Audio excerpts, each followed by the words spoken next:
Welcome to PCB hacks, जहां हम हर ख़राब पीसीबी को रिपेयर करने की पूरी कोशिश करते हैं। आपको हमारे इस चैनल पे washing machine, AC, fridge, micro oven, किसी भी तरह की पीसीबी, सब तरह की पीसीबी को हम रिपेयर करने की पूरी कोशिश करते हैं।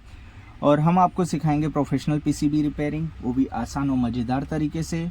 तो अभी सब्सक्राइब करें और बेल आइकन दबाएं, क्योंकि हर नई वीडियो का नोटिफिकेशन आपको मिले और आप पीसीबी को आसानी से रिपेयर कर सकते हैं। जैसे कि आप देख रहे हैं, हमारे पास एलजी का इन्वर्टर फ्रिज का पीसीबी बनने के लिए आया है। इस पीसीबी में जो प्रॉब्लम है, टेक्नीशियन का बोलना है कि इसमें कंप्रेसर चालू नहीं हो रहा है और 6 टाइम ब्लिंक हो रही है, जिस वजह से हमारा कंप्रेसर चालू नहीं हो रहा है। अगर आप फील्ड पे जाते हैं, अगर आपको इस तरह का प्रॉब्लम देखने को मिलता है, तो सबसे पहले आप कंप्रेसर को चेक करें, उसकी वायरिंग को चेक करें, ओएलपी को चेक करें। इन सब चीज़ों को चेक करने के बाद हम पीसीबी को आप निकालिए और उसे चेक कराइए और रिपेयर कराइए। सबसे पहले हम इस पीसीबी की कुछ डिटेल इन्फॉर्मेशन आपको बता देता हूँ। जैसे कि आप ये वाला जैक देख रहे हैं, ये जो जैक है हमारा लाइन और न्यूट्रल का जैक है, और ये हमारी ओएलपी की जैक है। और इसके अंदर हमारे 3 सेंसर लगे होते हैं, जो कि हमने यहाँ पे 3 रजिस्टर उसकी जगह पे लगा दिए, जो हमारी 4.7K की रजिस्टर होगी।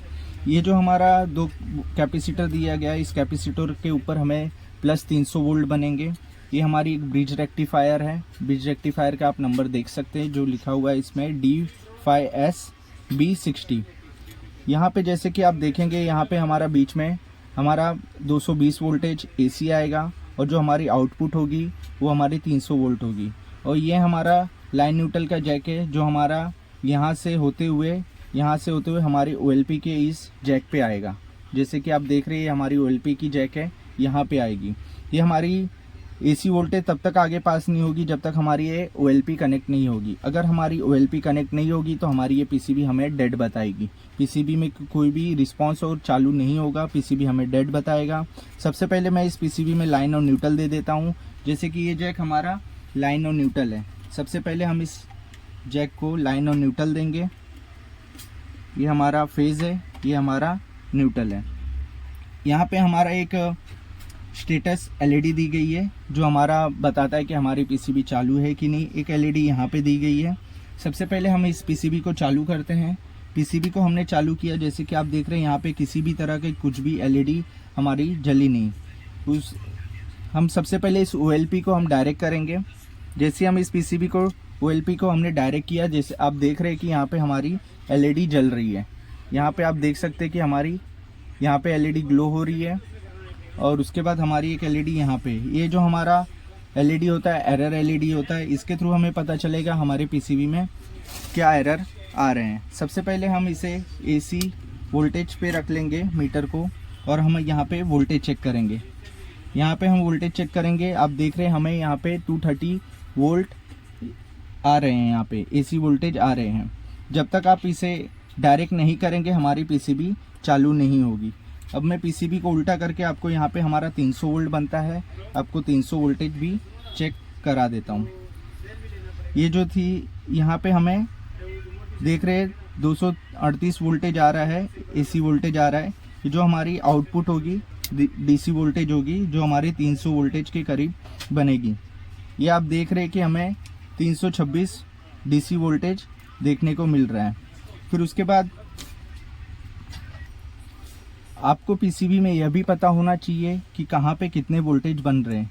ये जो आप बटन देख रहे हैं, ये हमारा टेस्ट बटन होता है, जो कंप्रेसर को चालू करने के लिए हम चेक कर सकते हैं टेस्ट बटन को दबा के। यहाँ पे हमें 7805 आईसी दे गई है, जिसे हम चेक कर सकते हैं। ये जो हमारा आईसी है, रेगुलेटर आईसी, वो इस माइक्रो कंट्रोलर को चलाने का काम करता है। और एक हमारा यहाँ पे 7805 रेगुलेटर आईसी दी गई है, जो हमारे इस माइक्रो कंट्रोलर को ऑपरेट करता है। सबसे पहले इस रेगुलेटर आईसी को हम चेक करेंगे। ग्राउंड पे हम ब्लैक प्रॉब रख देंगे। यहाँ पे हम वोल्टेज चेक करेंगे। यहाँ पे जैसे कि आप देख रहे हैं, यहाँ पे हमें 12 वोल्ट के आसपास देखने को मिल रहा है। जो हमारी आउटपुट होगी वो हमें 5 वोल्ट देखने को मिलेगा। ठीक इसी तरह यहाँ पे भी हमारी एक रेगुलेटर आईसी है। इनपुट पे आप देखेंगे, ये हमारी इनपुट है, जहाँ पे हमें 5.6 वोल्ट के आसपास हमें देखने को मिल रहा है। और उसके आउटपुट में हमें देखेंगे 5 वोल्ट के आसपास दिख रहा है। यहाँ पे एक हमारी छोटी सी आईसी लगी हुई है। ये आईसी को जैसे कि आप देख रहे हैं, ये जो आईसी हमारा यहाँ पे हमारे यहाँ पे हमें 15 वोल्ट दिखने को मिलेगा। ये जो 15 वोल्ट होता है हमारा इस आईपीएम को चलाने के लिए होता है, और इसके आउटपुट में हमें 2.5 रेफरेंस वोल्टेज देखने को मिलना चाहिए। अगर ये हमारा वोल्टेज नहीं बनेगा तो हमारी ये आईपीएम को नहीं चलाएगा और हमारी कंप्रेसर नहीं चालू होगी। अब मैं आपको बता देता हूँ कि इस आईपीएम को किस तरह से हम चेक कर सकते हैं।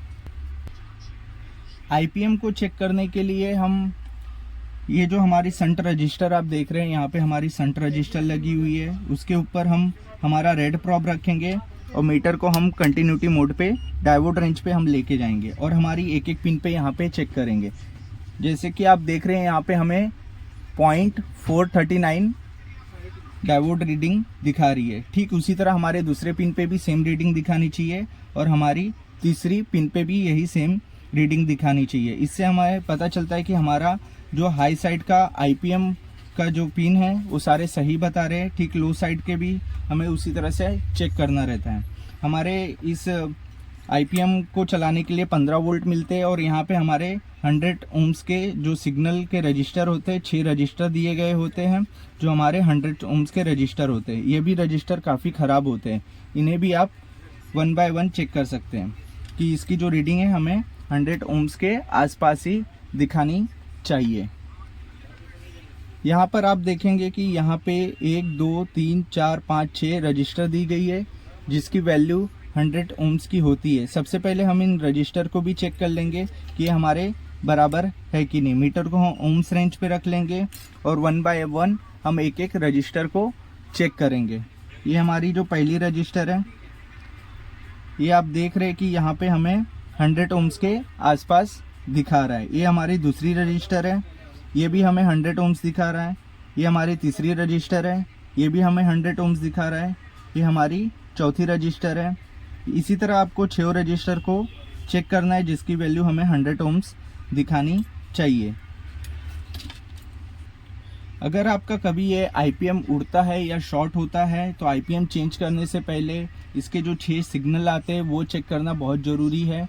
अगर आप वो 6 सिग्नल में भी अगर आपको शॉर्टिंग बता रही है, डायोड रीडिंग करेक्ट नहीं बता रहा है, तो आपको आईपीएम नहीं चेंज करना है। उस केस में आपका माइक्रो कंट्रोलर भी ख़राब होता है। अब हम इस पीसीबी को चालू करेंगे, चालू करके इससे चेक करेंगे।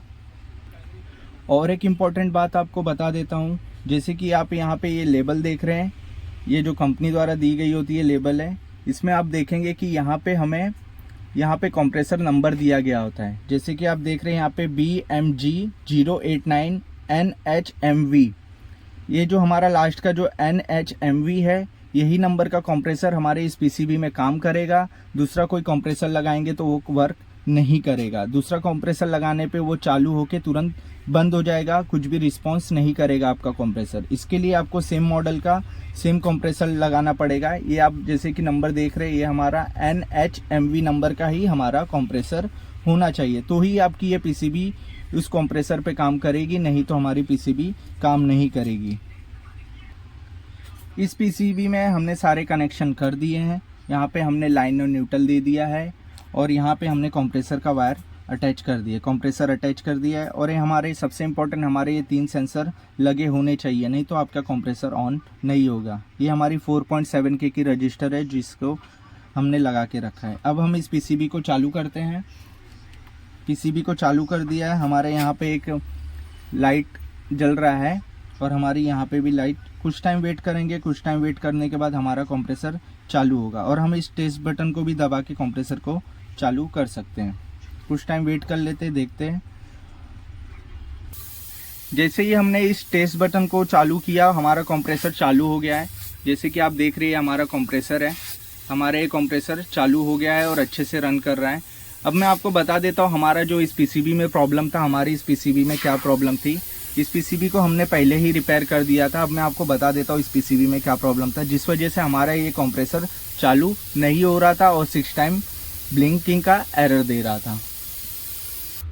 जैसे कि मैं आपको कंप्रेसर नंबर भी दिखा देता हूँ। जैसे कि आप ये हमारा कंप्रेसर नंबर है BMG089 NAMV। ठीक वही नंबर हमारे इस लास्ट का जो नंबर है हमारे इस पीसीबी पे भी दिया गया है NHMV। यही कंप्रेसर इसमें मैच होगा, दूसरा कोई कंप्रेसर इसमें चलने वाला नहीं है। अब मैं आपको बता देता हूँ इस पीसीबी में जो हमने रिपेयर किया, जो फॉल्ट था वो मैं आपको बता। इस पीसीबी में जो हमें फॉल्ट देखने को मिला था, ये जो हमारी आईसी है, ये हमारी कॉम्परेटर आईसी है, इसका जो नंबर है 358F। ये जो हमारी कॉम्परेटर आईसी थी, ये हमारे रेफरेंस वोल्टेज जो बननी चाहिए, हमें आउटपुट देना चाहिए 2.5 वोल्टेज, वो हमें आउटपुट वोल्टेज नहीं बन रहा था। इस आईसी को हमने रिप्लेस कर दिया, हमारा प्रॉब्लम सॉल्व हो गया। ये हमारा यहाँ से हम ग्राउंड ले लेंगे। ये जो आप 15 वोल्ट देख रहे हैं, यहाँ पे जो हमारा 15 वोल्ट आ रहा है, इस आईपीएम को चलाने के लिए 15 वोल्ट है। ये जो हमारा 2.5 वोल्टेज है आप देख रहे हैं, ये हमारी रेफरेंस वोल्टेज है। ये हमारी रेफरेंस वोल्टेज अगर नहीं बनेगी तो भी हमारी कंप्रेसर चालू नहीं होगा। ये पीसीबी हमारा बनके रेडी हो चुका है। ये हमारा पीसीबी भी रेडी हो चुका है, हमारी कंप्रेसर भी बराबर वर्क कर रही है। जैसे कि आप आवाज़ सुन रहे हैं, हमारा कंप्रेसर का आवाज़ है जो बराबर काम कर रहा है। आज एक और पीसीबी को हमने सक्सेसफुली रिपेयर कर दिया है। अगर आपको यह वीडियो पसंद आया तो लाइक करें, शेयर करें और सब्सक्राइब ज़रूर करें। आपके पास कोई सवाल या कोई ऐसी पीसीबी जिसे आप ठीक नहीं कर पा रहे, कमेंट में बताएं, और हो सकता है अगले वीडियो में आपकी रिक्वेस्ट पे वो पीसीबी पे हम रिपेयर करें। मिलते हैं अगले वीडियो में। Thank you so much.